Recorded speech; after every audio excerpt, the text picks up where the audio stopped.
Bien-aimés frères et sœurs en Jésus-Christ, nous vous disons un grand bonjour dans ce grand nom et majestueux nom de Jésus-Christ de Nazareth. Nous vous savons très nombreux à suivre notre émission habituelle Questions ouvertes. Aujourd'hui, nous avons un thème très important, très intéressant. Et nous pensons que vous aurez une grande participation à ce thème. Le thème est intitulé l'Alliance ou les alliances. Nous allons pouvoir comprendre qu'est-ce qu'une alliance, comment ça a commencé, à quel moment et où nous en sommes avec les alliances. Là, nous nous tournons vers le pasteur Richard. Pasteur Richard, vous nous avez parlé des alliances. Nous voulons en avoir un esprit net. Ok. Qu'est-ce que vous en dites? Pour les alliances, on veut les parler, c'est les associations, les unions, les gens, les pactes que nous sommes en train de faire. Vous le savez, pendant dans le monde, il y a eu des alliances entre les deux pays, entre les grandes puissances. Même pendant le moment de la guerre froide, les Américains faisaient des pactes, des pactomanies, c'était des alliances. Maintenant, nous sommes dans le sens spirituel. Quand on parle du sens spirituel, c'est le sens biblique, maintenant on voit Dieu, parce que Dieu est esprit, on voit Dieu, mais Dieu n'a pas les corps humains. Dans le sens spirituel, nous avons vu comment Dieu a commencé la première alliance avec Adam. C'était l'alliance, il y avait une loi. Si vous mangez le fruit, vous allez mourir. Si vous ne mangez pas, vous avez la vie éternelle. On a vu comment Adam avait choisi cette loi, il avait mangé le fruit, il a perdu la vie.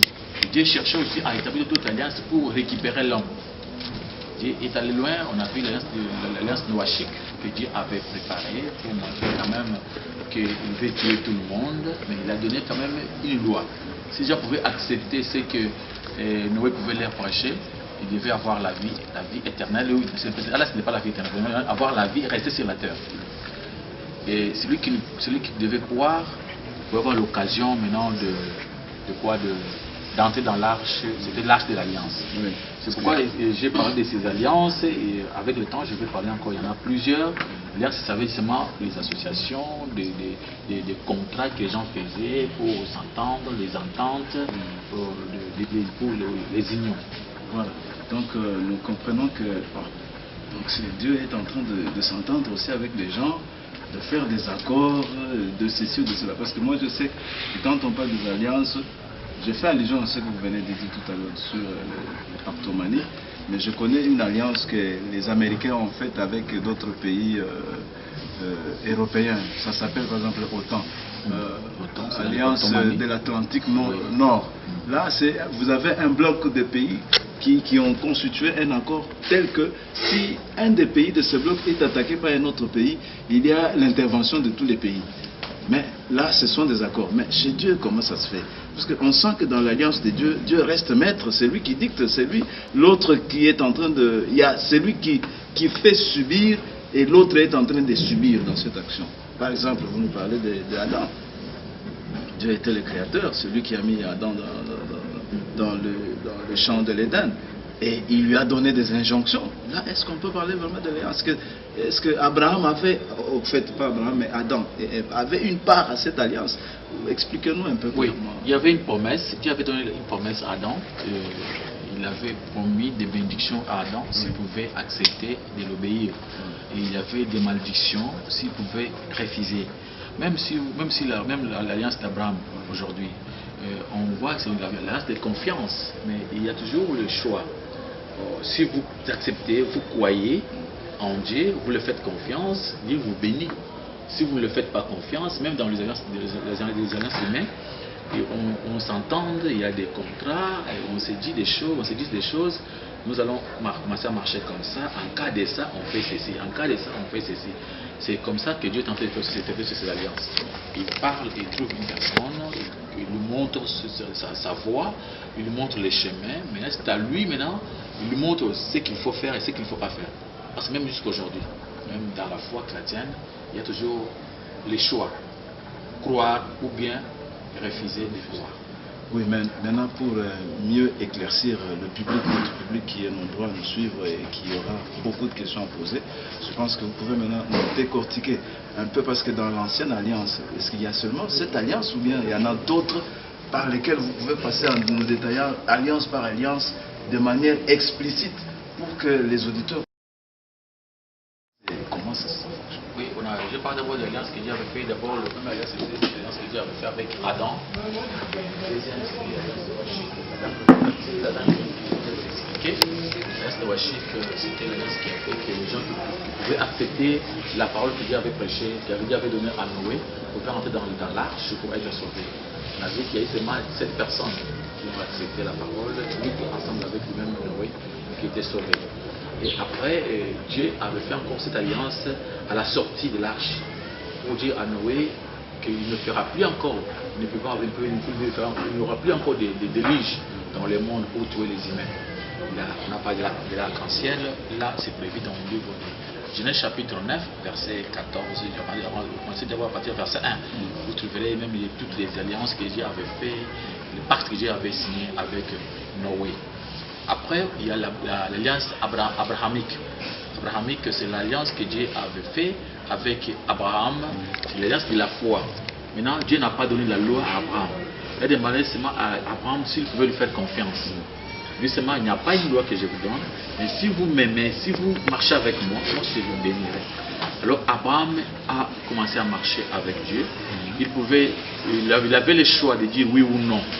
Parce qu'il y avait même des fois que Dieu lui disait des choses et Abraham pouvait même se moquer. On a vu ça dans la Bible. Mais Abraham, il a fait confiance en Dieu, il a eu foi en Dieu. Et la Bible l'a prouvé parce que Abraham avait même accepté de donner son fils qu'il avait mis au monde après 100 ans, à l'âge de 100 ans. Il a accepté de les sacrifier pour Dieu. Alors c'était ce qu'on appelle l'alliance de la foi. Et Abraham avait donné même sa dîme, c'est écrit dans l'Hébreux chapitre 7, Genèse 14. On parle de la dîme qu'Abraham avait donnée à Melchisedec, le roi de Salem. Et dans sa propre volonté, on ne l'a même pas demandé, cette dîme. Mais aujourd'hui, nous faisons des dîmes que les gens payent aujourd'hui, c'est la dîme de Lévites. Ça, c'est selon la loi. Après, il y a l'alliance, après l'alliance abrahamique, nous avons l'alliance mosaïque. Là, c'est l'alliance de la loi. C'est le mont Sinaï que Dieu a traité avec le peuple d'Israël. Le médiateur était Moïse. C'est le mont de Sinaï. Dieu a traité une alliance avec les enfants d'Israël, c'est Exode 24, et il y a aussi Exode 32, que les gens avaient refusé, ils ont cherché à détruire l'alliance qu'ils avaient fait avec Dieu. Là, il y avait la loi, les 10 commandements, Moïse est en train de lire les commandements de Dieu et le peuple de Dieu est en train d'accepter, de signer en disant Amen, nous ferons ce que Dieu nous a demandé de faire. Et après, il y a une succession de plusieurs alliances. Il y a l'alliance davidique. L'alliance davidique, là, c'est là où, au moment où il y a eu ce que Dieu a changé. Dieu, auparavant, il marchait avec des prophètes. Maintenant, Dieu a commencé à marcher avec des rois. Alors, il a fait une alliance avec David. David était l'intermédiaire entre Dieu et les hommes. Il était un roi choisi par Dieu, qui causait avec Dieu. C'était ça l'alliance que Dieu avait fait avec David. Ok, pasteur, sans vous interrompre, parce qu'il y a une idée derrière la tête qui vient pendant que vous êtes en train de parler. Vous nous parlez déjà tout de suite, je vois une succession des alliances. Ils sont partis de l'alliance avec Adam et Ève dans le jardin. Après, c'est l'alliance noachique, donc avec Noé. Après, c'était Abraham, Moïse, ainsi de suite. Une succession d'alliances. Est-ce que c'est pour dire que qu'est-ce que Dieu est en train de rechercher dans la succession des alliances là? C'est quoi? Il n'est pas satisfait? C'est quoi? Première alliance, ça tombe. Deuxième, ça tombe. Il est en train de rechercher finalement quoi? Une perfection, quelque chose dans l'homme. C'est quoi? Tout ce que Dieu cherchait toujours à sauver son peuple. Il voulait que le peuple puisse être sauvé. Mais si vous lisez dans le livre de Hébreux chapitre 8, verset 6 à 13, et bien un peu ces versets, vous verrez que tout cela ça ne tenait pas. Ça ne tenait pas. Ça tombait toujours. C'est pourquoi Dieu était obligé de faire quelque chose de perfection, qui pouvait bien tenir. Donc, on sait que Dieu connaît toutes choses, peut-être c'est la foi où il avait choisi de faire marcher, pour quand même nous montrer, pour nous apprendre aussi nous les hommes. Bien aimé, lire un peu ces versets-là, pour voir un peu, avec la question qui m'a bien posée. Hébreux chapitre 8, verset 6. Hébreux chapitre 8, verset 6 à 13, nous lisons au nom de Jésus-Christ. Oui. Mais maintenant, il a obtenu un ministère d'autant supérieur qu'il est le médiateur d'une alliance plus excellente qui a été établie sur de meilleures promesses. Virgule 13. Oui. Virgule 13, en disant ancienne la première. Or, ce qui est ancien, ce qui a vieilli, est prêt de disparaître. Vous trouvez, Dieu trouvait que ces alliances ça vieillissait, donc quand ça vieillit, c'est trouvé qu'il fallait laisser. Première de créer même de nouvelles alliances. C'est pourquoi Dieu a trouvé maintenant ça en Jésus-Christ. Jésus-Christ, c'était lui qui était venu pour la nouvelle alliance, qu'il s'est donné lui-même comme étant le... Parce qu'on ne faisait pas l'alliance seulement sans les sangs. On a vu que Moïse, avant de faire son alliance, il y a d'abord, on avait tué des sacrifices, il y avait des agneaux qu'on tuait, des agneaux de Inané. On demandait aux gens de mettre l'essence sur les linteaux, sur la peau des poteaux, et manger la viande. Et c'est comme ça que Jésus-Christ s'est donné lui-même comme étant l'agneau pascal. Alors... c'est maintenant les nouvelles alliances que nous avons, qui est le dernier, qui est écrit dans le livre de Hébreux chapitre 1, que le bien-aimé peut nous prendre ces versets pour voir que ça c'est les dernières alliances que nous avons, qu'on entend jusqu'à l'enlèvement de l'Église. C'est écrit dans ce dernier certain de persister. Lisez chapitre 1, Hébreux chapitre 1, verset 1 3. Lisons au nom de Jésus-Christ. Après avoir autrefois, à plusieurs reprises et de plusieurs manières, parlé à nos pères par les prophètes, Dieu, dans ces derniers temps, nous a parlé par les fils. Il a établi héritier de toutes choses. Par lui, il a aussi créé l'univers. Les fils est le reflet de sa gloire et l'empreinte de sa personne, et il soutient toutes choses par sa parole puissante.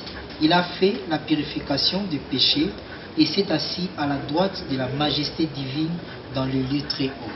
Maintenant, Dieu a stoppé avec les gens, nombre de prophètes. Maintenant, Dieu a fait une alliance avec son propre fils. Et après avoir fait toutes ces alliances-là, maintenant, parce qu'on fait de l'alliance, toutes les alliances qui sont dans la Bible, qui est biblique, c'est écrit, on voit ça sur les Écritures. Alors aujourd'hui, nous avons l'alliance, la dernière alliance que nous avons, c'est le Nouveau Testament, que Jésus-Christ a fait avec son Père. Il s'est donné lui-même comme l'agneau pascal. Il s'est donné, il s'est livré lui-même, il a donné son sang et son nom, et il est mort, il a donné sa chair. Il a dit tout est accompli dans cette alliance. C'est la seule alliance là où on trouve la perfection, comme on vient de lire dans le livre d'Hébreux. Là on a trouvé la perfection. Là maintenant, l'homme peut être sauvé facilement parce que les sangs des animaux ne peuvent pas sauver l'homme. Dans cette alliance, il y a la promesse du pardon des péchés et de la vie éternelle. Pasteur Richard, il y a une question qui m'est venue à l'esprit. Parce que je vois, nous sommes allés trop vite en besoin déjà, nous arrivés au Nouveau Testament. Là, vous nous avez énuméré les sortes des alliances et vous les avez expliquées. Parce que nous allons entrer en profondeur pour que tu nous fasses voir vraiment la différence qu'il y a entre l'alliance ancienne et l'alliance nouvelle. Là, vous allez essayer de l'expliquer. Mais j'ai une question sur l'applicabilité ou la faisabilité des alliances, l'existentielle de ces alliances actuellement. Par exemple, l'alliance de Noé. Dieu a montré qu'il ne détruira plus la terre avec la pluie.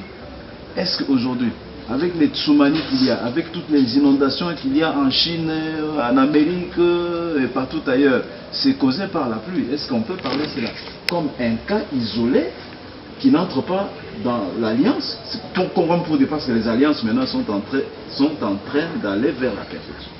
Nous supposons que l'alliance de Noé est déjà tombée. Est-ce que c'est pour cela? La question est celle-ci. Est-ce que c'est pour cela qu'il y a maintenant des tsunamis partout, de la pluie, des inondations? Où cette alliance peut encore tenir? Parce que nous voyons l'arc-en-ciel apparaître quand il y a une première ascension. Oui, non. L'alliance de Noé continue. Là, c'était l'alliance avec la chair humaine. Dieu avait dit, je ne ferai jamais de déluge encore dans le monde pour tuer les gens avec des eaux. Alors, si on parle des tsunamis, ce n'était pas la pluie, c'était de l'eau de l'océan qui a bougé. Il y a jusqu'à dans le monde, je n'ai jamais entendu d'une pluie qui a fait tuer tout un pays dans le monde, ça n'a jamais existé. Mais jusque-là, nous sommes tous des enfants de Noé.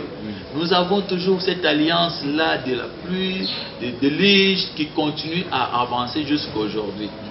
Il y a des choses qu'on pouvait soutirer, même dans l'ancienne alliance.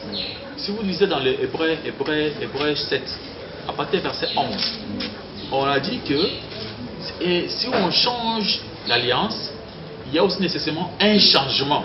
On change aussi des lois, mais il y a d'autres lois qui restent. Même dans la loi de Moïse, il y a d'autres lois que nous avons jusqu'à aujourd'hui. Oui, et le bien-aimé peut nous lire ça pour que nos auditeurs ne disent quelque part. Oui, lisez verset 11 et Hébreux 7. Hébreux 7. Verset 11-12. Nous lisons au nom du Seigneur. Amen. Si donc la perfection avait été possible par les sacerdoces lévitiques, car c'est sur ces sacerdoces que repose la loi donnée au peuple, était-il encore nécessaire qu'il paraisse un autre sacrificateur selon l'ordre de Melchisédek et non selon l'ordre d'Aaron? 12. Car les sacerdoces étant changés, il y a aussi nécessairement un changement des lois. Voilà. Oui. On changeait quand même des lois. Quand il y a changement des sacerdoces, on changeait quand même des lois. C'est les alliances qui changeaient. Alors maintenant, même jusqu'à aujourd'hui, il y a encore des lois de Moïse qui est bon à faire parce que la Bible dit dans le livre de Matthieu chapitre. C'est Matthieu chapitre combien ici? C'est Matthieu chapitre 7.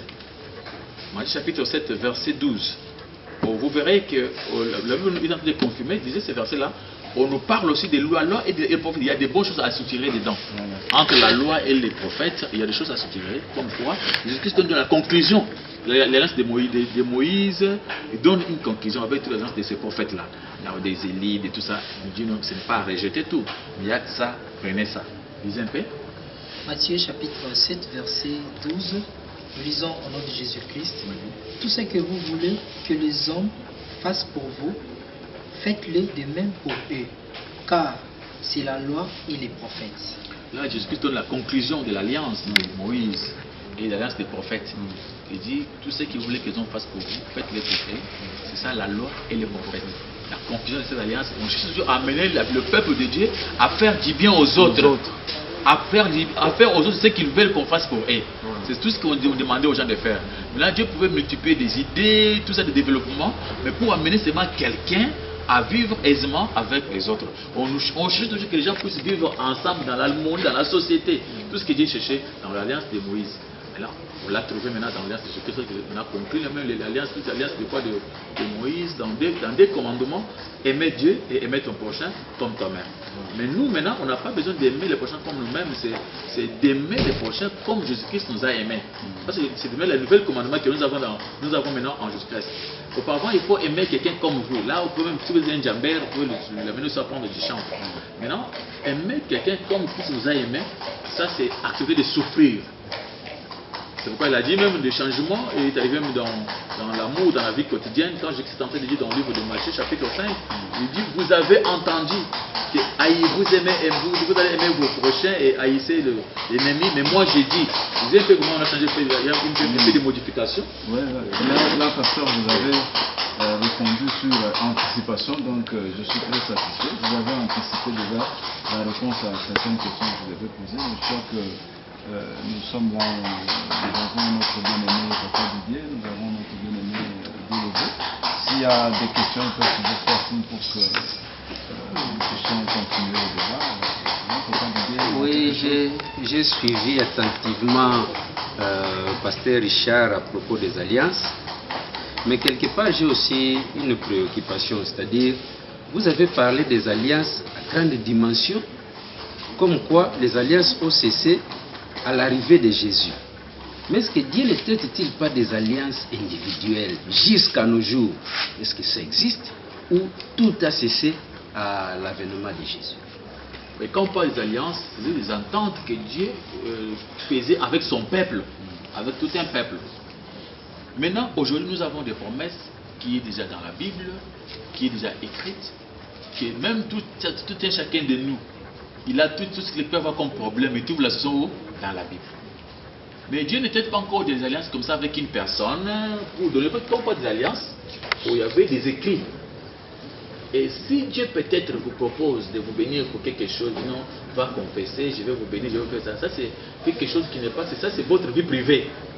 Maintenant quand on parle des alliances, c'était des traités où il y avait beaucoup de gens. Papa vient de donner un exemple ici sur les pactomanies, les traités d'OTAN. C'était des grands pays qui causaient ensemble, on donne des alliances, on écrit des... Cela était écrit. Alors, mais là, si on un rêve, je vais faire quelque chose, je vais te venir, je vais faire de ça avec toi. Alors, est-ce qu'à ce moment-là, je vais aller dire aux gens, non, Dieu m'a dit ceci, maintenant vous tous... Alors, aujourd'hui, il n'y a pas maintenant des alliances que Dieu a donné à une autre personne, à dehors de Jésus-Christ, qui c'est là aussi peut demander à d'autres personnes d'adhérer. Non, il n'y en a plus. Maintenant, aujourd'hui, Dieu ne traite pas avec les prophètes des nations. Il n'y a plus de prophètes des nations aujourd'hui, parce que nous avons tout le monde se trouve dans l'alliance de Jésus-Christ. La Bible a dit, on fera les autres comme des prophètes, comme des pasteurs, mais pas des prophètes qui ont les nouvelles missions, de l'alliance, non. Ça, non. La Bible a dit non. Parce qu'on peut lire les versets. Le verset, c'est bien de lire ça dans le livre de Matthieu, chapitre 11. Puis même commencer avec le verset 9. Là, vous verrez que Dieu ne traite pas encore avec des alliances, avec des hommes. Et ça va vous enrichir pour que vous bien continuer avec votre question. Lisez un peu, commencez avec le verset 9 jusqu'à 13. Nous lisons au nom de Jésus-Christ. Qu'êtes-vous donc allez voir un prophète? Oui, vous dis-je, et plus qu'un prophète. Car celui dont il est écrit, voici, j'envoie mon messager devant ta face pour préparer ton chemin devant toi. 11. Je vous le dis en vérité, parmi ceux qui sont nés de femmes, il n'en a point paru de plus grand que Jean-Baptiste. Cependant, le plus petit dans le royaume des cieux est plus grand que lui. 12. Depuis le temps de Jean-Baptiste jusqu'à présent, le royaume des cieux est forcé, et ce sont des violents qui s'en emparent. Car tous les prophètes et la loi ont prophétisé jusqu'à Jean. Et si vous voulez les comprendre, c'est lui qui est Élie, qui devait venir. Et celui qui a des oreilles pour entendre. Là, pourquoi je puisse répéter à la fin, il a dit que celui qui a des oreilles pour entendre, parce que les gens doutaient. Les gens cherchaient à accepter d'autres personnes qui pouvaient venir avec une nouvelle alliance. Les gens, il était venu pour la dernière alliance. Après lui, c'était le Messie qui devait venir. Maintenant, les gens doutaient. Jésus a dit, c'est lui, l'Élie, qui pouvait venir. Il n'y a pas d'autre Élie qui devait venir. Jésus a précisé, depuis les gens de temps Jean-Baptiste jusqu'à aujourd'hui, Dieu a fini avec et la loi et les prophètes, ça c'est fini. Il n'y aura plus quelqu'un d'autre qui va venir de la loi de Dieu. Voilà, Dieu a dit, maintenant à part ça, vous pouvez aussi pratiquer ça. Non, il n'y a personne qui peut nous dire encore de pareilles choses. Ça c'est clôturé. Et j'ai dit, Dieu a essayé pour dire, si vous ne croyez pas, c'est-à-dire que vous n'avez pas des oreilles. Aussi aujourd'hui, il y a des prophètes de temps de la fin qui sont en train de sortir par-ci, par-là, qui sont des menteurs. Ils sont en train de prêcher aux gens qui n'ont pas des oreilles pour comprendre ce que Jésus avait déjà prêché. Oui, Pasteur Richard, vous m'avez d'ailleurs précédé au devant de mon raisonnement. C'est comme si vous avez même répondu déjà à la sous-question que j'attendais aux enfants. Donc, vous avez vraiment répondu comme quoi tous les autres qui disent qu'ils ont fait des alliances à côté avec Dieu sont des menteurs, parce que la Bible a démontré clairement. Mais il y a des gens qui utilisent quand même ces propos, les propos que Jésus a utilisés. Ils disent que quand Jésus a dit « L'Esprit du Seigneur est sur moi, il m'a oint pour délivrer, libérer tout et tout ». Mais aujourd'hui, ces gens aussi, ces hommes de Dieu, appliquent cette parole sur leur ministère pour dire qu'eux aussi, ils peuvent s'attribuer ces propos-là, les propos de Jésus, comme pour assurer la délivrance, assurer tout et tout. Je me demande, est-ce que ça peut bien se faire, ou bien c'est pratiquement, ce sont les propos qui ne se limitent qu'à seul Jésus, et non que les hommes puissent bien s'approprier de cette parole-là pour opérer aussi dans le milieu des gens. Ça fait bien des années que cette parole était écrite par Esaïe. Ça fait plusieurs années. C'était 750 ans plus tard avant le Seigneur Jésus-Christ. Et quand Jésus-Christ est venu, quand il a prononcé cette parole, il a dit que maintenant c'est moi. On a cherché à lancer des pierres. On a commencé à les lapider parce que c'était uniquement réservé à l'unique Seigneur, le Messie. Il était le seul unique qui pouvait dire ça. L'Esprit du Seigneur est sur moi, il m'a oint. Isaïe avait déjà dit cela. Il m'a envoyé pour annoncer la bonne nouvelle. Cette bonne nouvelle de la nouvelle alliance. C'est Jésus-Christ qui est venu nous annoncer. Pour délivrer. Délivrer, il faut délivrer, il faut faire des échanges. Alors, donner, donnant. Quelqu'un qui a fait le péché, il faut qu'il paye. Qu'il paye pour ses péchés. Maintenant, il faut quelque chose. Alors lui, il est venu donner son sang pour délivrer ceux qui étaient condamnés dans leur péché. il n'y a aucune autre personne qui peut dire cette parole en disant que c'est lui. Non. Jésus-Christ, il a dit, je suis venu déclarer une année de la grâce. C'est ça la nouvelle alliance que nous avons. L'année de la grâce. Maintenant, on ne condamne pas. Les gens ne vont pas encore commencer à payer pour les péchés, tout ça. Maintenant, ils vont seulement accepter Jésus-Christ. Il le fait grâce. Une année de la grâce, donc gratitude. On nous donne par la grâce. On ne mérite pas. Ce n'est pas l'année de mérite que nous sommes tentés de vivre. Jésus-Christ a bien prononcé l'Esprit d'éternité. Mais si un pasteur, il pense ça, mais oui, je sais qu'il a dit, nous sommes tous des oins de Dieu. Là, ce n'est pas seulement lui-même qui a l'Esprit de Dieu, c'est tous les chrétiens en général qui sont des oins. Parce que Jésus-Christ, apôtre Paul, il nous a tous oints. On est tous des oins de Dieu.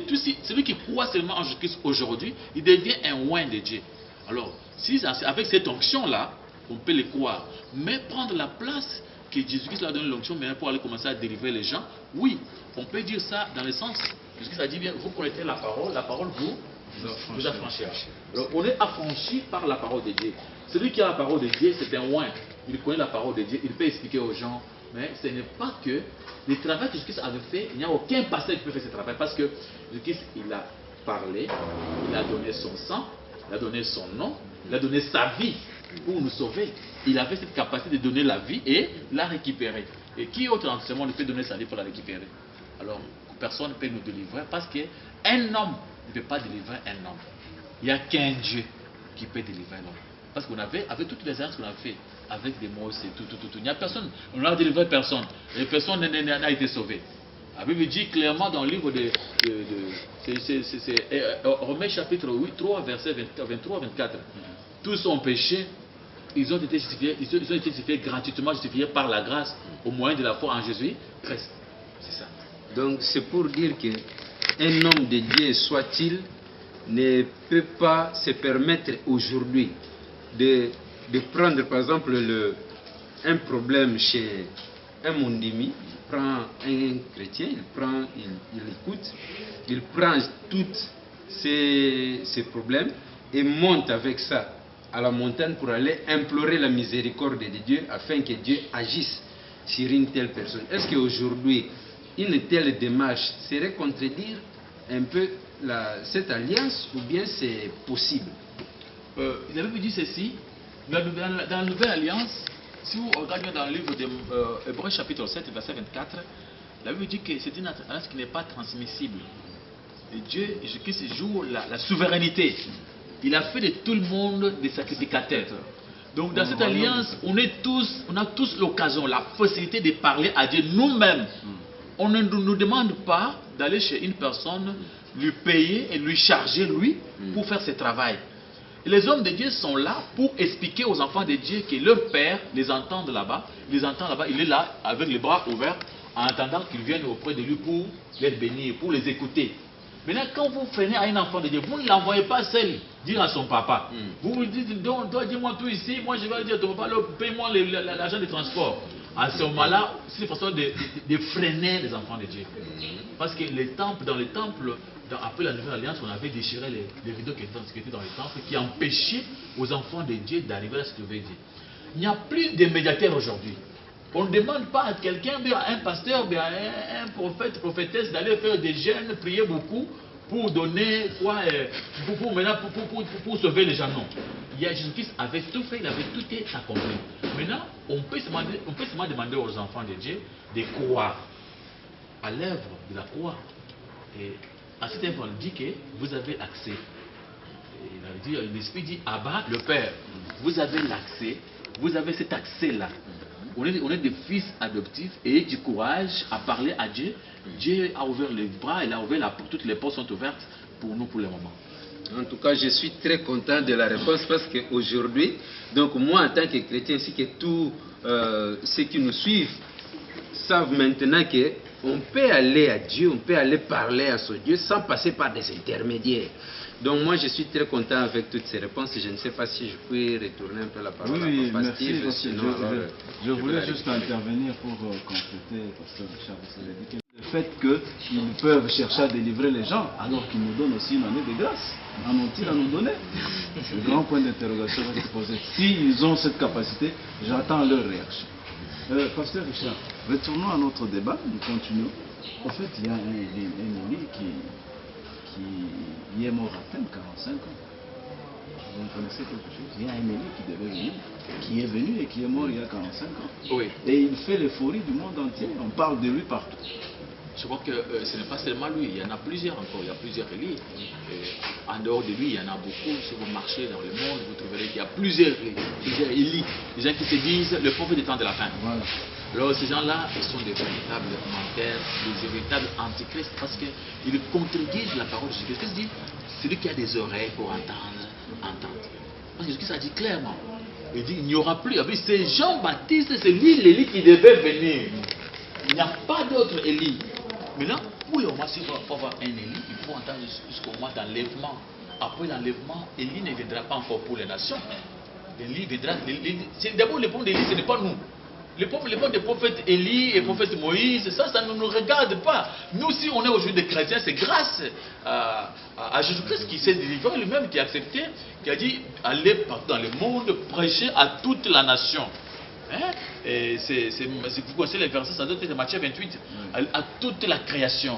Et à toutes les nations. C'est Jésus-Christ qui nous a fait entrer, qui nous a ouvert cette brèche d'entrer dans la parole de Dieu. Mais d'autres Élie là, vous pouvez aller en Israël. Et je vous dis une chose qui est d'abord vraie. On ne peut pas avoir un prophète au d'Élie qui n'est pas d'Israël. Mais pasteur, comment vous anticipez mes questions comme ça? Ce n'est pas possible. Non, mais ça c'est vraiment intéressant. J'allais déjà te demander, mais qu'est-ce que vous voulez dire? Dites-moi la différence. Est-ce qu'un prophète doit être toujours venu de l'Israël ou d'ailleurs? Comment vous pouvez dire non, les prophètes des nations seulement en Israël? Aussitôt, la question vient. La réponse vient. Donc, oui, c'est ça. C'est pour dire que c'est parce que qu'on a cette matière, quand on est en train de l'expliquer, on croit que les amis qui sont en train de suivre partout dans le monde, Canada, France, partout, peut-être que nous ne parlons pas bien votre langue, nous nous forçons quand même à vous atteindre, quand même, vous puissiez quand même écouter quelque chose, mais les moindres. Mais nous vous disons qu'il n'y a pas un prophète des temps de la fin aujourd'hui, et tout ce que vous voyez là comme des prophètes dans la fin, ce sont des gens du monde des ténèbres. Ouvrez les yeux, ce sont des gens du monde des ténèbres que Satan a envoyé, des antichrists. Il n'y a aucun Élie qui peut venir avant l'enlèvement. Et si Élie va venir, Élie viendra avec Moïse, ce que vous appelez les deux témoins. Ça sera après l'enlèvement, et ça sera en Israël. Et pour les nations, on ne peut pas parler des choses d'Élie. Nous, ici, on parle souvent des choses de Jésus-Christ qui vient nous sauver, parce que vous n'êtes pas les enfants d'Abraham en chair. Nous, on est devenus enfants d'Abraham dans l'esprit. Même si on n'est pas, même si on est incirconcis dans la chair, on est toujours accepté par Jésus-Christ. Mais chez là-bas, en Israël, vous ne jamais pouvez entrer, devenir un enfant de Dieu sans passer par la circoncision. Alors, pourquoi vous devez comprendre que l'Élie qui devait venir, c'était Jean-Baptiste. Mais pour le moment, si vous êtes dans une église, d'un prophète du temps de la fin, d'un Élie, vous êtes vraiment totalement dans l'erreur. Faites attention, ouvrez vos yeux. En tout cas, là, pour appuyer un peu le pasteur, je viens de comprendre pourquoi Dieu parfois frappe tous ces gens-là qui se déclarent prophètes des nations. Et même dans notre nation ici, en RDC, il y a des gens qui se sont déclarés des prophètes des nations, mais en fin de compte, Dieu a exposé leur turpitude aux yeux de tout le monde. En fin de compte, nous avons vu que réellement, Dieu n'était pas content de tous ces gens qui se disent des prophètes des nations et tout et tout. Vraiment, j'ai vraiment appuyé, donc je suis très content de toutes les réponses que le pasteur Richard vient de donner. Ok, merci bien aimé pour toutes vos interventions. Le débat est en train de se poursuivre. Bien aimé, nous sommes en train de parler sur l'alliance.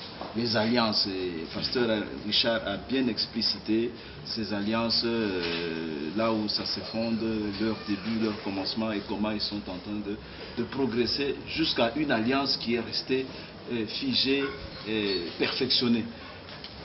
Pasteur Richard, dans l'alliance de Jésus-Christ, qui est une nouvelle alliance, une alliance par le sang,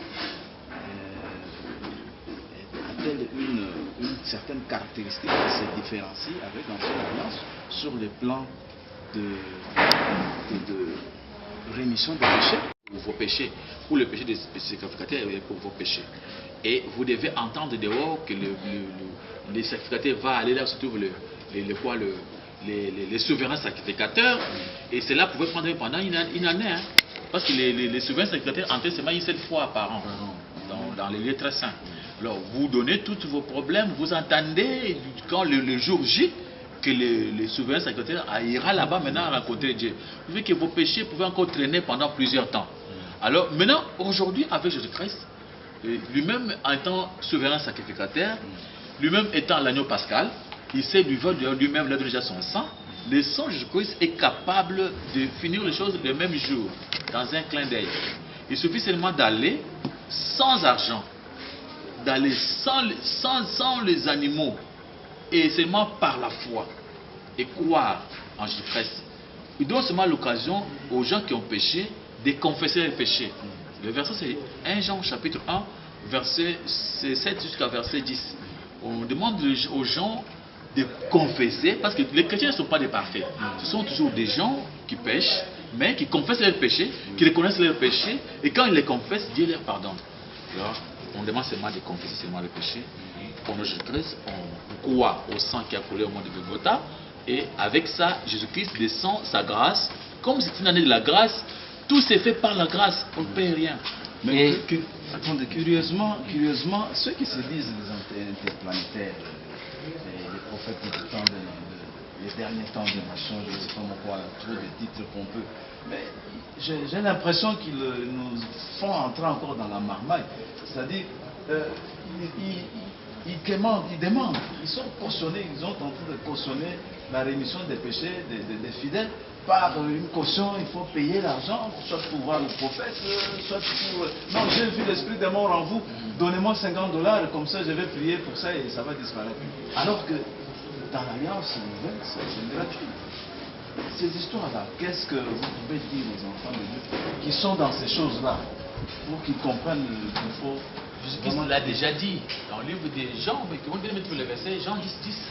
Jésus en a déjà parlé, il a montré aux enfants de Dieu qu'il y a des voleurs, des escrocs qui viennent voler l'argent aux enfants de Dieu pour les égorger et les tuer.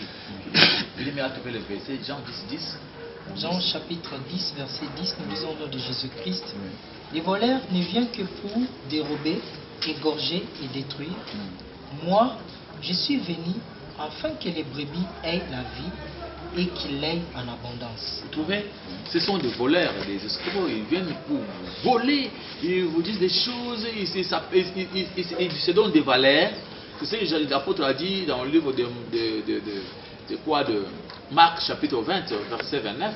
Il y a des gens qui s'introduira parmi vous des gens qui vont vous enseigner des choses pernicieuses pour entraîner les disciples d'après eux. Alors ce sont là ces gens qui se prêchent.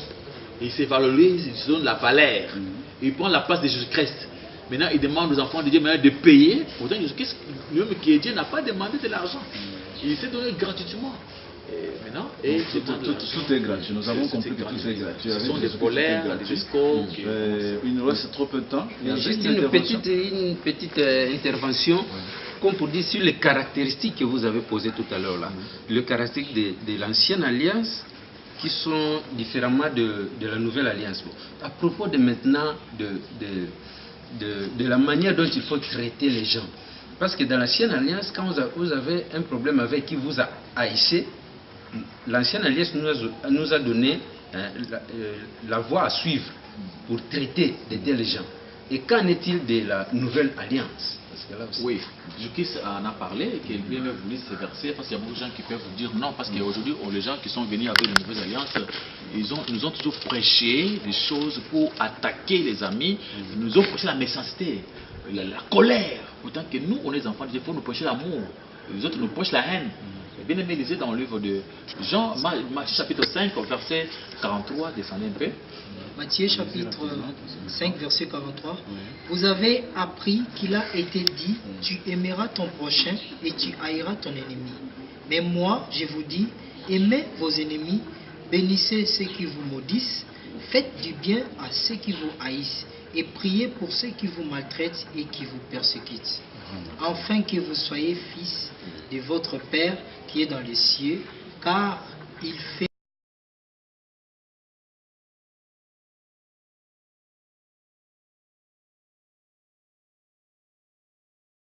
vous comprenez que Dieu a changé tout. Il a changé les dons, c'est changé.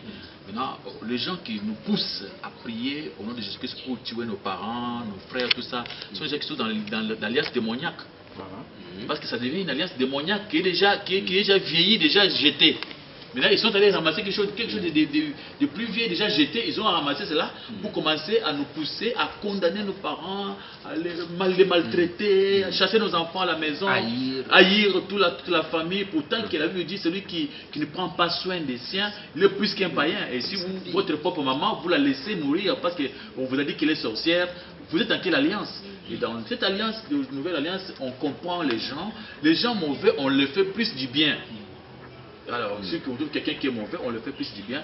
On a appris à traiter les gens comme Dieu est en train de les traiter. Parce que ce que ça a donné son exemple, dit, comme votre Père Céleste traite les méchants, vous devez aussi les traiter comme Dieu. Les méchants, ils ont toujours à manger et à boire chaque jour. Dieu les laisse en bonne santé. Pourquoi vous commencez, vous cherchez à les brûler, directement les brûler? C'est ça le problème. Ok, très chers auditeurs, vous avez bien suivi tout ce que le pasteur a dit. Encore une petite conclusion en quelques mots, pasteur, c'est possible? Oui, je voulais seulement dire aux enfants de Dieu d'ouvrir les yeux, là où vous êtes, vous tous qui nous écoutent, comprenez que nous nous forçons à vous dire quelque chose, comprenez comme l'essentiel. Nous vous donnons des versets bibliques, vous êtes là-bas, c'est écrit, vous voulez poser votre question, vous pouvez poser, mais il y a aujourd'hui des escrocs, des méchants, que Jésus-Christ a parlé dans le livre de Matthieu chapitre 24. Dans ce temps ici, ils feront même des miracles et des prodiges pour seulement dérouter l'alliance de Jésus-Christ. Mais l'alliance de Jésus-Christ, c'est l'alliance de l'amour. Aujourd'hui, on reproche la haine. Vous, depuis que vous êtes en Europe, vous avez laissé les parents ici. Vous dites qu'ils sont des sorciers. Peut-être qu'ils sont eux qui vous ont mis au monde. Maintenant, vous les chassez, vous ne pensez même pas à vos parents. Parce qu'on vous a prêché des prédications bizarres des démons là-bas. On vous a ravi votre amour que vous aviez auparavant. Les parents qui vous ont laissé vivre ici au Congo, partout que vous étiez, ils ne vous ont pas tué. Maintenant que vous êtes en Europe, vous croyez qu'ils sont devenus des sorciers. Cette conception-là, c'est des conceptions que les gens, des alliances des démons sont de prêcher. Dans la nouvelle alliance de Jésus-Christ, on nous prêche l'amour. Aimez vos ennemis, aimez vos parents, faites du bien aux autres, aimez surtout les gens dans la famille chrétienne. Vous nous suivez chaque fois. Si vous avez de l'amour, vous ne donnez pas votre soutien. Ceux qui donnent leur soutien à des missions pareilles sont des gens qui prouvent leur amour. Mais il y a des gens qui cherchent toujours à condamner les autres. Dans la nouvelle alliance, on ne demande pas de condamner, mais d'aimer. Mais de chercher à changer. On ne demande pas de pousser les autres à changer. C'est nous qui devons changer pour les aimer. Bien qu'ils soient mauvais, c'est à nous de changer, de montrer l'exemple. Alors cherchez à prendre cette prédication, donnez comme l'exemple à vos parents qui sont restés ici, avec vos cadeaux, soutenez-les, soutenez aussi les hommes de Dieu comme nous. Nous sommes les hommes de Dieu humbles. Vous voyez, chaque fois avec les autres, toujours à valoriser Jésus-Christ, à nous rabaisser. Que Dieu vous bénisse. Ok, bien aimé, vous avez bien suivi la conclusion du pasteur Richard sur un thème très important, l'alliance. À l'issue de cette discussion, il a conclu par le terme de l'amour. Donc, laissez tomber la haine, mettez en exergue l'amour. Là que vous soyez, partout que vous pouvez être, mettez en scène vraiment de l'amour de Dieu pour tout un chacun. Nous vous disons merci d'avoir été nombreux à nous suivre et nous attendons vraiment vos nombreuses réactions à cette émission. Donc tout ce qui peut vous avoir pris à cœur, vous pouvez l'écrire sur Facebook. Il y a plusieurs moyens maintenant de le faire, donc l'internet est là. Nous attendons vos réactions et nous allons vous répondre. Alors nous vous disons merci et quant à nous, l'émission est arrivée à sa fin. Ciao.